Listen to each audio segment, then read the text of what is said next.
Bab 185. Terima kasih, Ray. Ricky menoleh sebentar sembari tersenyum tipis. Karena peristiwa ini pula, aku memutuskan untuk mempertahankan pernikahanku dengan Nuri. Kasihan dia sudah tidak memiliki siapa-siapa lagi. Naufal juga butuh sosok ayah dalam hidupnya. Dan bayi dalam kandungan Nuri, sama-sama membutuhkan seorang ayah. Ricky sempat menghela napas panjang saat menjeda perkataannya. Ia memang sudah mencoba ikhlas, meski terkadang rasanya masih berat. 24. Karena suatu hal, Nuri tak mungkin meminta pertanggungjawaban pada pria yang sudah menodainya. Biarlah, bayi itu menjadi anakku di mata orang-orang. Dia anak Nuri, sama seperti Naufal. Berarti dia anakku juga, lanjut Ricky berbesar hati. Sebagai seorang anak yang pernah merasakan pahitnya hidup tanpa seorang ayah, Ricky tak ingin hal itu turut dirasakan Naufal dan calon adiknya. Ia juga tak tega melihat Nuri jika harus berjuang keras menghidupi anak-anaknya seorang diri seperti sosok ibunya Ricky dulu. Masya Allah, luar biasa sekali hati abang. Jarang sekali ada orang yang memikirkan perasaan orang lain seperti abang dan mengesampingkan perasaan diri sendiri. Saya benar-benar takjub. Ternyata orang tulus itu benar adanya. Saya yakin sekali, Allah akan membalas dengan beribu-ribu kebaikan karena ketulusan abang ini, timpal Rayhan takjub. Saya hanya sedang mencoba berdamai dengan takdir. Dan saya ingin menjalani kehidupan ini dengan bahagia. Bukan dengan terus merana dan larut dalam keterpurukan, jawab Ricky penuh senyuman. Masya Allah, saya salut sama abang. Dan sepertinya, saya harus banyak belajar dari abang, timpal Rayhan. Aku juga ngikutin saran dari kamu, balas Ricky cepat. Alhamdulillah, saking asiknya ngobrol sampai gak kerasa sudah sampai, lanjut Ricky. Ia bergegas membuka sabuk pengaman. Meraih tas jinjing dari jok belakang lalu mengeluarkan amplop coklat yang tebal. Ini, jatah sumbangan rutin dari keluarga Adiputra untuk Yayasan Yatim Piatu di depan. Setiap bulan, aku yang mengurusnya. Termasuk pondok pesantren tempatmu dulu mengabi, beber Ricky pada Rayhan. Itulah kenapa, bos besar dan bos Davin jarang mempercayai orang lain untuk mengurusnya, karena setiap hal yang berhubungan dengan uang itu rawan. Jarang orang yang benar-benar amanah. Makanya, aku cuma pesan, selalu jaga kepercayaan orang lain pada kita. Jangan sekalipun mengecewakannya apalagi berkhianat. Karena satu kali saja kepercayaan itu dirusak, selamanya gak akan kembali lagi, tutur Ricky bijak. Rayhan mengangguk paham. Terima kasih nasihatnya, Bang. Bukan nasihat. Hanya sama-sama mengingatkan. Kamu juga jangan sungkan untuk sering-sering ingatkan aku. Oke. Ricky menepuk pundak Rayhan penuh senyuman. Kedekatan keduanya kini bak saudara. Ayo, turun. Ajak Ricky. Mereka pun menuruni mobil bersama-sama. Berjalan menuju ruangan pengelola Yayasan Yatim Piatu tersebut. Dengan telaten dan penuh ketelitian, Ricky mengajari Rayhan hal-hal apa saja yang wajib diperhatikan. Menunjukkan dokumen-dokumen beserta bukti-bukti penyerahan sumbangan. Meski Ricky sendiri sudah begitu dipercaya oleh keluarga Pak Damar, tetap saja, ia selalu melaporkan hasil pekerjaannya dengan komplit dan tersusun. Begitulah pekerjaannya. Selain mengurus setiap jadwal Pak Damar setiap hari dan minggunya. Mulai dari bermain golf, olahraga ringan setiap hari sesuai usia, pertemuan-pertemuan santai dengan sesama mantan kolega, ataupun mengunjungi panti jompo dan berinteraksi dengan para penghuninya. Semua aktivitas itu dilakukan agar Pak Damar tak bosan menjalani hari. Namun, apapun aktivitasnya, batas maksimalnya sampai datang waktu duhur. Karena setelah itu, jadwal rutin makan siang dilanjutkan dengan istirahat. 25. Jika dulu selama 24 jam, waktu Ricky dihabiskan di kediaman Pak Damar. Berbeda halnya dengan kini yang mempunyai jadwal untuk pulang ke rumah. Setiap siang, dia pulang untuk makan siang bersama juga salat duhur berjamaah. Setelah itu kembali pada pekerjaannya. Dan saat maghrib hampir tiba, Ricky baru pulang lagi untuk benar-benar istirahat. Capek, Mas? Nuri menyambut kedatangan Ricky di ambang pintu dengan senyuman manisnya. Ricky membalas dengan senyuman serupa. Enggak lagi setelah melihatmu, jawabnya seraya mendaratkan kecupan di kening Nuri. Awal-awal, Ricky sempat merasa kaku lagi untuk berlaku romantis pada istrinya. Namun, lama-kelamaan dia mulai membiasakan diri lagi. Ia ingin membangun keluarga yang bahagia dan harmonis apapun badai yang menerjang. Memberi cinta, menerima cinta, dan memenuhi rumah itu dengan cinta, membuatnya terasa lebih ikhlas menjalani hidup. Aman, damai, dan bahagia.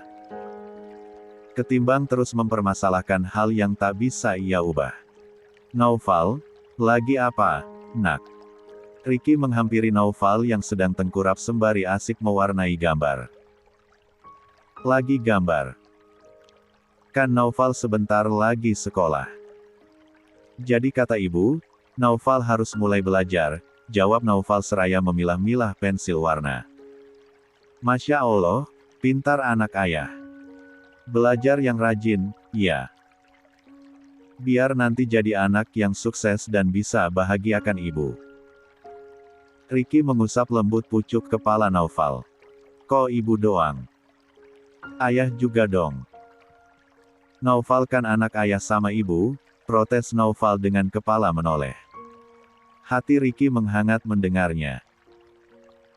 Tak sia-sia perjuangan dirinya terus-menerus mendekatkan diri pada anak sambungannya itu hingga kini anak laki-laki itu mulai nyaman dan menerimanya sebagai ayah. Begini ternyata rasanya jadi ayah, lirih Ricky penuh senyuman. Tak peduli status apapun itu, entah ayah kandung atau sambung, tapi Ricky bertekad untuk selalu membahagiakan keluarganya. Seperti yang dicontohkan Pak Damar selama ini. Sosok orang yang selalu dijadikannya panutan dalam menjalani hidup. Jika Pak Damar bisa begitu menyayangi Mas Devan sekalipun itu hanya anak angkat, dan bisa menyayangiku padahal aku bukan siapa-siapa, kenapa aku tidak bisa menyayangi anak dari wanita yang aku cintai? Gumam Ricky. Meski awalnya berat, hari demi hari yang dilalui Ricky, mulai terbiasa. Namun terkadang godaan itu tetap ada. Sebisa mungkin Ricky menahannya dan menyibukkan diri dengan hal-hal positif. Mas, ini sudah 1 bulan loh. Apa? Mas masih kuat? Kalau sekiranya Mas Gal kuat, penawaran dariku agar Mas menikah lagi masih berlaku. Bahkan sampai kapanpun masih berlaku. Aku insya Allah ridho memiliki madu. Yang penting, bisa membuat Mas bahagia, kata Nuri malam ini. Keduanya sedang menikmati waktu berdua. Menonton film di TV besar dengan banyaknya makanan di hadapannya. Sementara Naufal sendiri sudah tidur hampir setengah jam yang lalu. Saat-saat seperti inilah yang berat untuk sepasang suami istri tersebut. Di mana kesempatan keduanya untuk melakukan dosa begitu terbentang. Dan terkadang bisikan-bisikan setan mulai memenuhi pikirannya. Terlebih keduanya sama-sama merasakan luapan cinta yang begitu menggebu. Gak apa-apa, sekali saja. 26. Urusan dosa belakangan, gampang nanti tinggal taubat lagi. Mumpung ada kesempatan jangan disia-siakan. Bisikan-bisikan seperti itu terkadang memenuhi kepala Ricky. Wajar, dia manusia biasa yang seringkali berperang dengan pikirannya sendiri. Beruntung, Keimanan dalam dadanya masih ada hingga ia masih bisa mengendalikannya sampai detik itu. Insya Allah. Kamu tolong bantu ingatkan saja kalau aku hampir kebablasan. Dan aku mohon, jangan sering-sering bahas agar aku menikah lagi.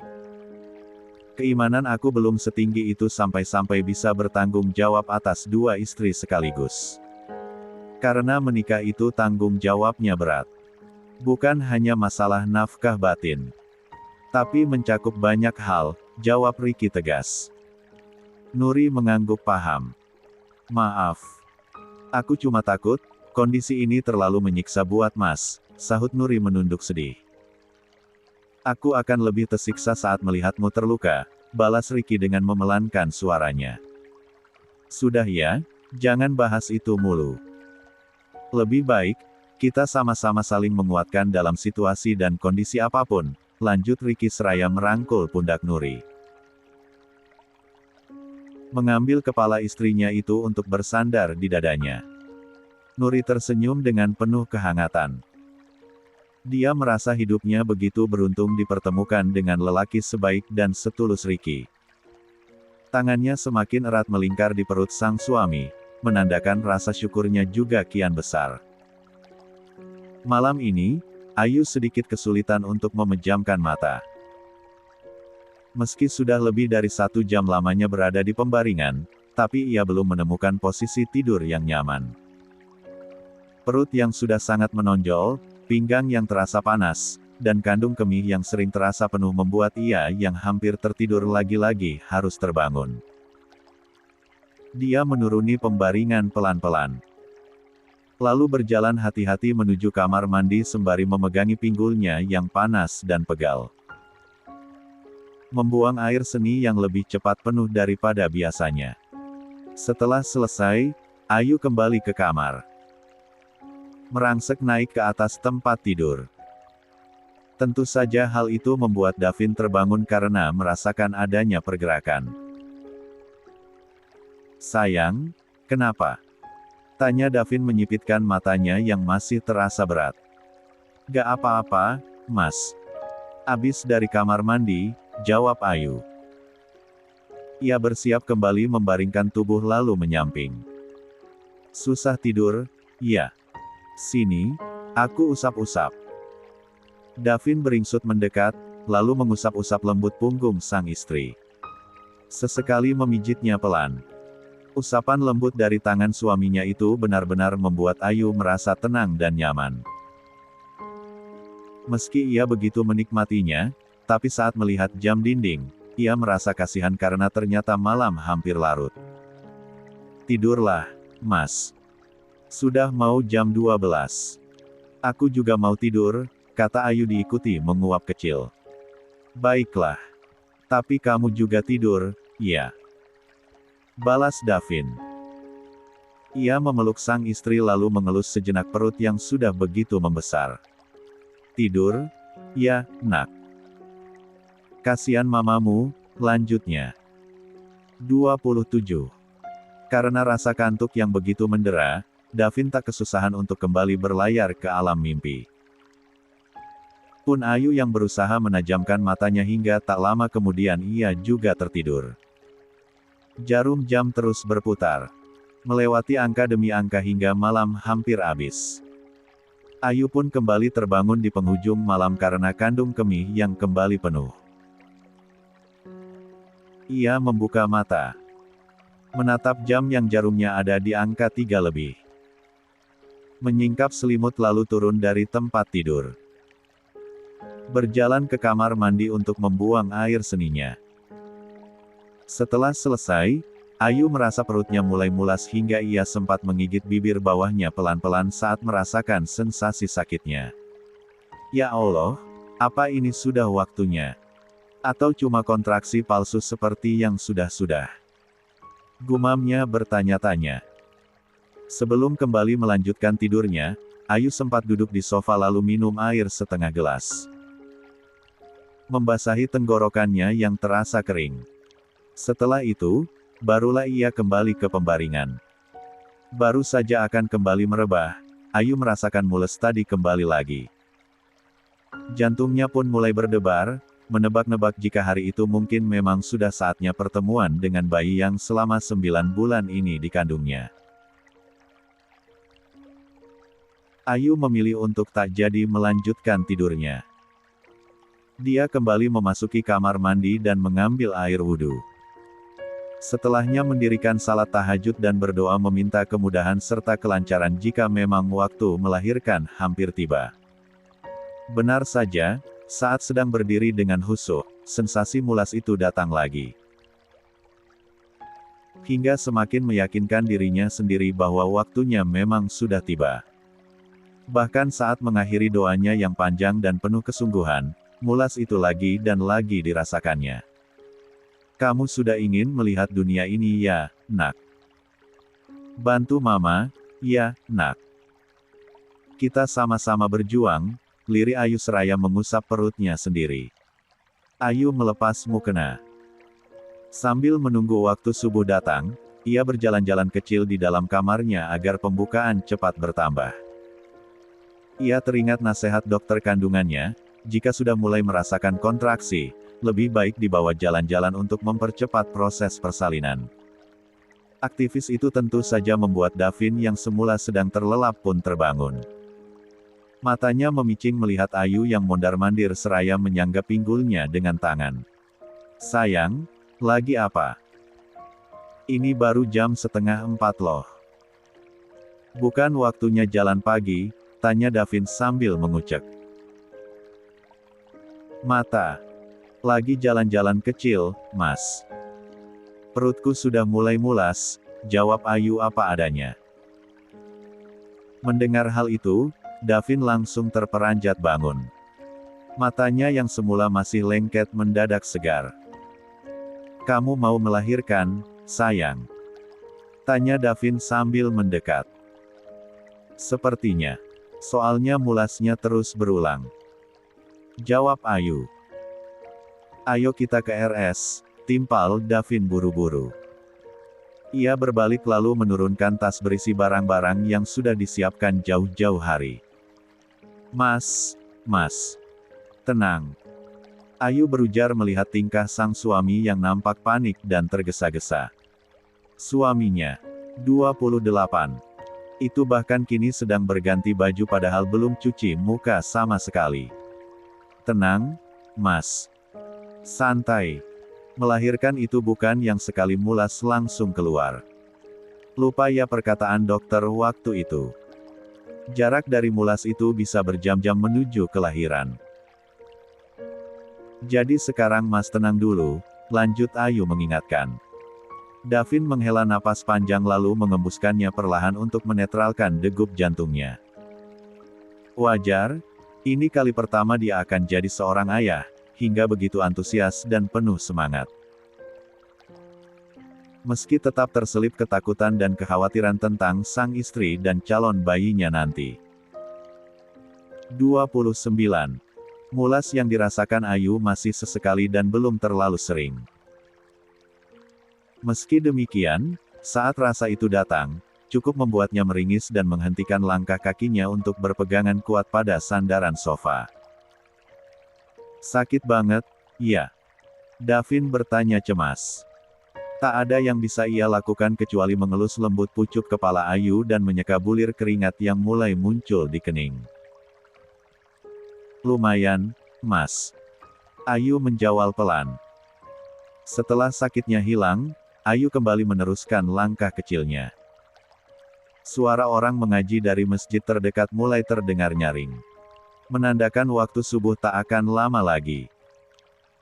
Sayang, aku buatkan teh manis dulu, ya. Atau mau aku bikinkan sesuatu? Biar nanti ada kekuatan, tawar Davin yang bingung harus berbuat apa. Boleh, Mas. Sama roti tawar saja.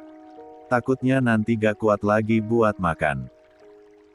Soalnya ini juga mulasnya mulai semakin sakit, jawab Ayu. Davin mengangguk. Dia melangkah cepat keluar dari kamar lalu berjalan menuju dapur. Menyeduh dicelup melati lalu membuat setangkup roti tawar yang diolesi selai coklat. Setelah selesai, ia buru-buru kembali ke kamarnya. "Sini, sayang.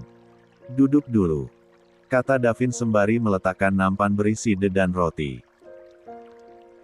Ayu melangkah pelan lalu duduk dengan hati-hati di samping sang suami. Menahan sensasi sakit yang semakin lama semakin sering muncul dengan durasi semakin lama dari sebelumnya. Makan dulu, paksain ya." Davin mengulurkan roti tawar buatannya ke mulut sang istri. Meski tak berselera, Ayu menggigitnya sedikit demi sedikit. Sesekali mendorongnya dengan dahangat karena mandek di tenggorokan.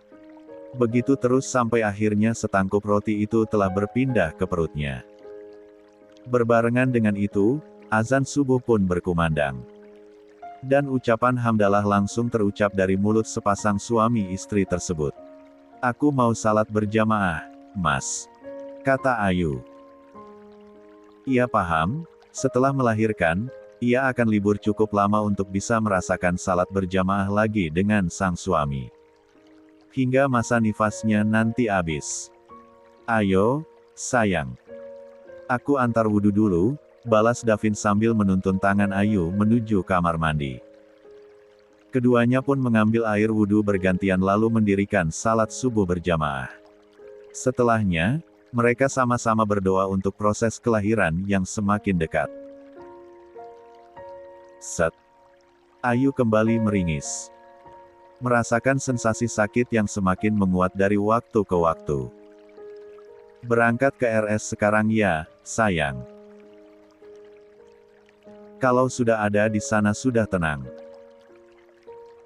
Kalau masih ada di rumah aku belum tenang. Aku bingung harus ngapain. Gak tega melihat kamu kesakitan," tutur Davin begitu khawatir. 30. Ayu mengangguk setuju. Karena ia juga mulai kewalahan dengan rasa sakit yang entah berapa lama masih harus dirasakannya. "Kamu siap-siap, ya? Aku mau kasih tahu kakek dulu, biar kakek ikut mendoakan em," lanjut Davin. Ia berjalan cepat keluar kamar.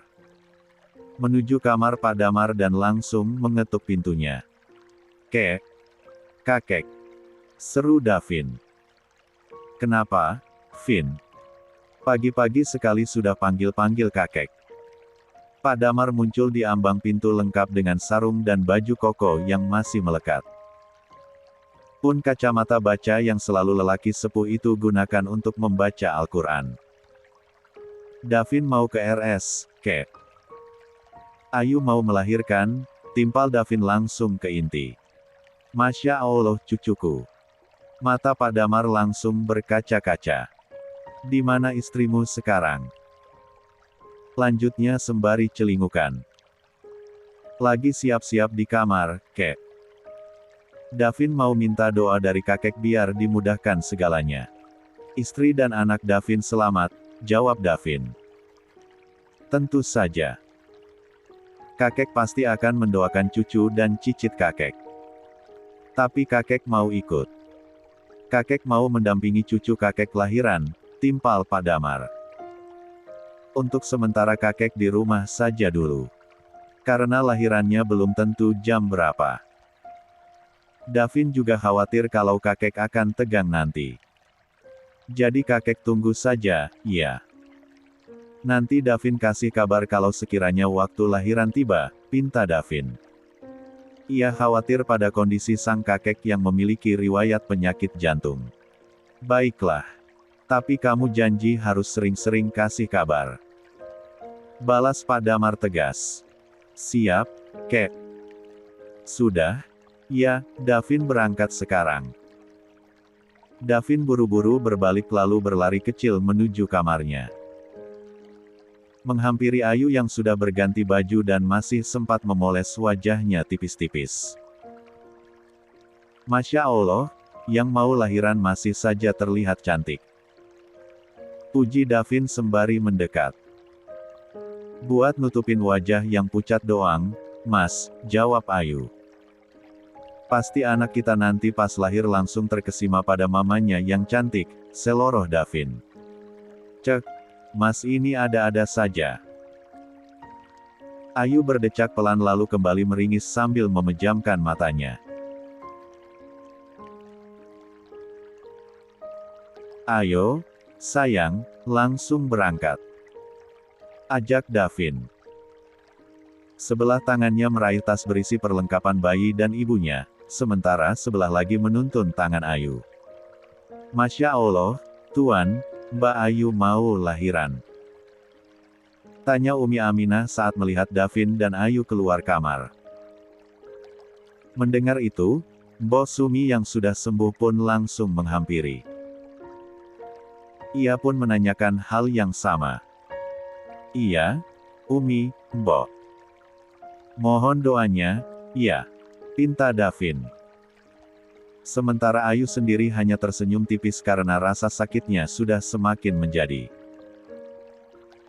Tasnya biar saya bawakan, Tuan. Mbok Sumi langsung mengambil alih tas yang dibawa Davin. Saya juga ikut antar ke depan, Tuan. Umi Aminah kembali berkata. Kedua wanita yang bekerja di rumah itu. 31. Sama-sama antusias dengan mata berbinar. Boleh. Davin menyahut pendek.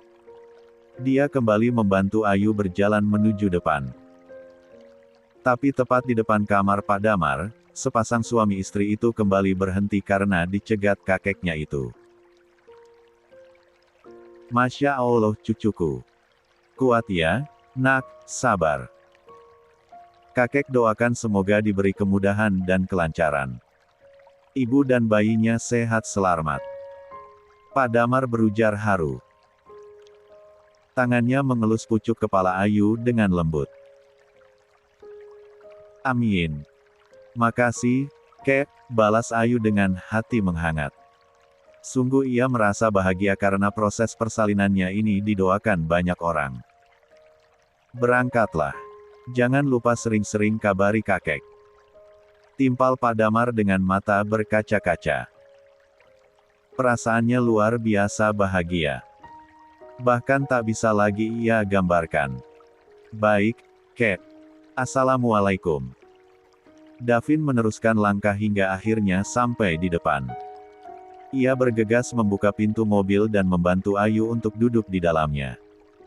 Sementara Mbok Sumi langsung memasukkan tas tadi ke bagasi mobil. Setelahnya ia berdiri ditemani Umi Aminah yang sama-sama memperhatikan sepasang suami istri tersebut. Semoga lungsur langsar ya, Mbak. Doa Umi Aminah begitu mobil mulai melaju. Di hari yang masih gelap, mobil Davin melaju menuju RS. Hatinya tak karuan. Antara tegang, cemas, dan bahagia. Semuanya bercampur aduk menjadi satu. Sementara Ayu sendiri fokus pada rasa sakit yang semakin lama semakin sering dan menjadi. Hingga duduknya pun nampak tak tenang dan tangannya sesekali mencari pegangan. Sabar ya, sayang. Aku yakin kamu kuat. Kamu dan bayi kita sama-sama hebat. Kata Davin sembari menggenggam tangan Ayu yang terasa dingin lalu mengecupnya.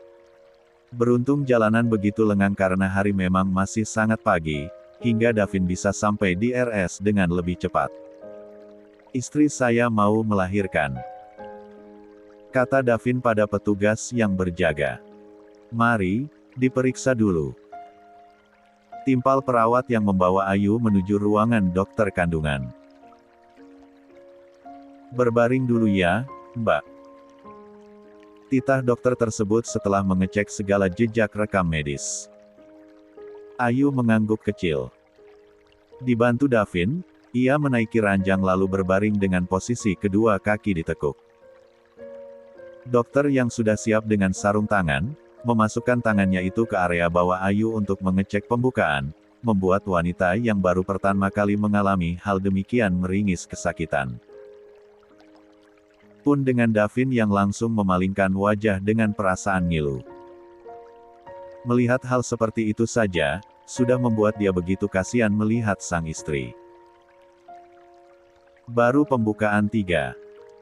Masih jauh ke pembukaan lengkap, kata dokter seraya melepas sarung tangan yang bercampur len. Air dan darah itu lalu membuangnya ke tong sampah. Sambil menunggu pembukaan lengkap, Mbak bisa berjalan-jalan dulu, saran dokter sebelum akhirnya keluar ruangan. Ayu menurut. Seperti halnya di rumah tadi, ia kembali berjalan-jalan kecil di luar kamarnya agar lebih leluasa. 32. Dituntun Davin yang terus memegang tangannya. Baru pembukaan 3 tapi sakitnya sudah seperti ini, keluh Ayu pelan. Wajar, ia baru pertama kali akan melahirkan dan belum tahu seperti apa sakitnya. Kalau sekiranya kamu gak kuat, kita caesar aja ya, sayang. Biar bayinya cepat-cepat keluar, usul Davin begitu iba pada istrinya itu.